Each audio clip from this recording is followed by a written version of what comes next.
No music as accompaniment, support or reinforcement. No music at all. Within the first weekly task, we as a group decided that we were going to use a song to draw everything to a close in our film.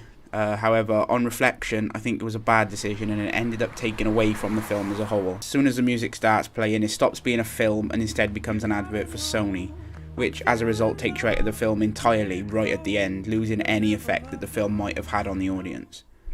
A too expected image, or cliche, will never seem right, even if it is. Out of the 4 tasks we did as a group, the one I was the least happy with was the second task, in which we tried to mimic the style of The Office.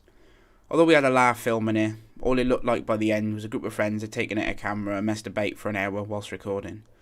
You should never be scared to hold a scene on one single shot, if the shot works.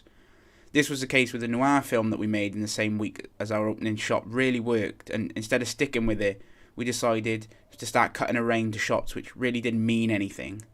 A flood of words does the film no harm. A matter of kind, not quantity.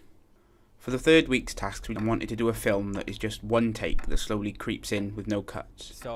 Overall, we were happy with the simplistic yet effective outcome that we achieved with the use of voiceover and added sound effects. However, my biggest issue with this task was the way that I wrote the script.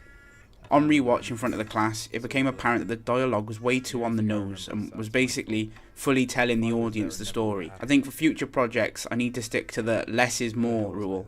One single mystery of persons and objects. For the final week's tasks, we wanted to stick with the one-shot idea because it worked well within the previous week, and it was also a prominent feature of Andrei Tarkovsky's film Stalker. We were heavily inspired by the final shot in the film, in which the camera slowly creeps backwards as the child starts to move the glasses across the table. We also decided at the start that we were never going to see the character's face. We wanted to do this to add some mystery to the character, because everyone knows that the eyes are the window to the soul. So we felt by not showing them, it made the audience start to question things about the character,